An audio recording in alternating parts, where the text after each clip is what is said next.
How I saved 50% of my income on an average salary. A 5-step plan.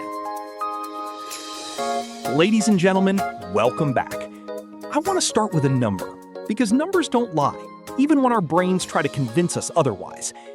50%. That's how much of my income I save every single month. Not when I get a bonus, not when things are going great. Every month, rain or shine, on a completely average salary. No 6-figure job, no side hustle empire, no rich uncle, just a regular paycheck and a plan. And I know what some of you are thinking right now. Austin, that's easy for you to say. You probably make way more than me. I don't. I've made less than $50,000 a year for most of my adult life, and I still manage to build real savings, real investments, and real peace of mind. So give me the next 10 minutes, and I'll show you exactly how. Step by step, no fluff, no just stop buying coffee nonsense. Here's the thing people get wrong about saving half your income. They think it means suffering. They picture someone eating rice and beans in a cold apartment, never going out, never having fun, just white-knuckling their way through life to hit some arbitrary number. That's not what this is. Being frugal is not about depriving yourself. It's about being intentional with every single dollar so that the money you do spend actually makes you happy instead of leaking out on things you don't even remember buying 2 weeks later. The reality is, most people aren't broke because they don't earn enough. They're broke because their money has no job. It just wanders off. My money has a job. Every dollar has an assignment before it even hits my account. So today, I'm walking you through the exact 5-step plan I used, and still use, to save half of what I earn. This isn't theory. This is what's actually in my bank app right now. 5 steps. Let's get into it. Step 1. Fix the big 3 first. Before we talk about cutting your coffee budget, we need to talk about the big 3. Housing, transportation, and food. These 3 categories eat up roughly 60 to 70% of the average person's income. That's not me making up a scary statistic. That's basically what the Bureau of Labor Statistics shows year after year when they break down household spending. I'll tell you my own story here. When I first started working full-time, I was paying almost 40% of my take-home pay on rent for a 1-bedroom apartment I barely used because I was rarely even home. I did the math one night. And I mean actually sat down with a calculator, not just felt bad about it, and realized that apartment alone was costing me the equivalent of an entire extra paycheck a month just to have space I wasn't using. So I downsized. I got a smaller place, further from downtown, and I started biking and taking public transit instead of financing a car I couldn't really afford. That one decision, just fixing the big 3, did more for my savings rate than any coupon or budgeting app ever could. I am frugal because I understood something most people miss. You cannot save your way to freedom by skipping lattes if your rent is eating your whole paycheck. Fix the big rocks first. The small stuff comes later. Step 2. Pay yourself first. This next one changed everything for me, and it's ridiculously simple. Pay yourself first. Most people get paid, pay their bills, spend on whatever they want, and then, if there's anything left over, they save it. That's backwards. And guess what's always left over doing it that way? Nothing. There's never anything left over because spending expands to fill whatever space you give it. So I flipped the order. The moment my paycheck hits my account, before I touch a single dollar of it, a set percentage automatically transfers into savings and investments. I don't see it. I don't think about it. It's gone before I even get the chance to be tempted. The reality is, willpower is unreliable. I don't trust myself to make the responsible choice every single day when I'm tired, stressed, or just want a treat. So I removed the decision entirely.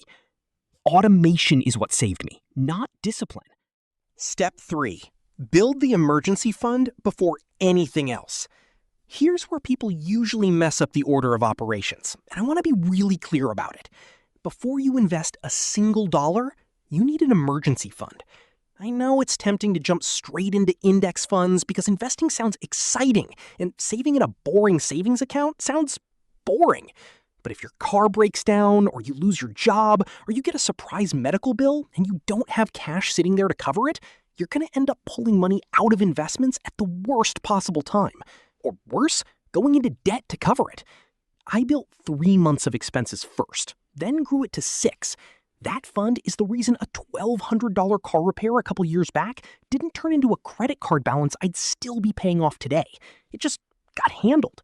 No stress, no spiral, no setback. But, and this is important, I have to be honest with you about the downside here too.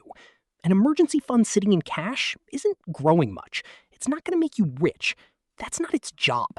Its job is to protect you, so a bad month doesn't turn into a bad year. Step 4. Invest passively and let time do the work. Once the emergency fund is solid, this is where the real wealth building starts. Low-cost index funds. Let's go back to the chart, if you will. Picture 2 people. Person A starts investing $300 a month at age 25. Person B waits until 35 to start, but throws in $500 a month to catch up. Even though Person B is investing more money every single month, Person A ends up with significantly more by retirement age, purely because of time in the market and compound growth. That 10-year head start is worth more than the extra cash Person B is throwing at it later.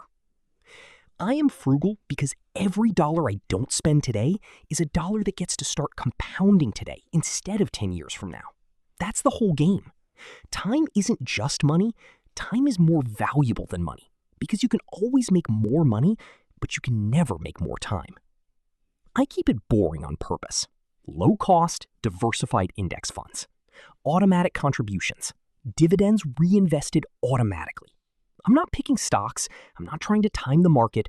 I'm just consistently buying month after month and letting decades do the heavy lifting. Now, I'll give you the honest downside here too, because I always try to. Index investing is slow. It's not exciting. You will not get rich next year doing this. If you're looking for a quick win, this isn't it. And I'd rather tell you that now than have you disappointed in 6 months. Step 5. Build a second stream of income. The last step is the one most people skip, and it's the one that took my savings rate from good to genuinely 50%. Build a second stream of income. This doesn't mean quitting your job or starting some complicated business. For me, it started small. Freelance work on weekends, using a skill I already had. That extra income didn't go toward a nicer car or a bigger apartment. It went straight into savings and investments, on top of everything I was already automating from step 2. The reality is, there's a limit to how much you can cut. You can only shrink your expenses so far before you're cutting into things that actually matter to your quality of life. But there's no ceiling on how much you can earn. At some point, the fastest way to increase your savings rate isn't cutting more, it's earning more, and directing that extra money with the same discipline as everything else. Here's my honest take, and I know some people won't love hearing it. This system works specifically because it's boring. We live in a culture obsessed with the get-rich-quick disease. Crypto pumps, day trading, some guy on your feed promising he'll show you how to make $10,000 this month doing basically nothing. That's the hamster wheel talking to you, trying to keep you spending energy chasing shortcuts instead of building something that actually lasts. Money equals options. Not status, not flexing, not a bigger TV. Options. The freedom to leave a job that's making you miserable. The freedom to take 3 months off if you need to. The freedom to help your family without wrecking your own finances. That's what a 50% savings rate actually buys you. Not a lifestyle upgrade, a life upgrade. So let's bring it back together. 5 steps. Fix the big 3. Pay yourself first. Build your emergency fund. Invest passively and consistently, and build a second income stream when you're ready. None of this is glamorous. None of this is a secret rich people don't want you to know. It's patience, consistency, and a system that doesn't rely on you having a good day every single day. If there's one thing I want you to walk away with, it's this. You don't need to earn more to start. You need to get intentional with what you already have and let that intentionality compound, just like the money does. Thank you so much for watching. If this helped you, you know what to do. And give this video a watch next, because I think it's going to hit even harder after this one. And with that, muchas gracias.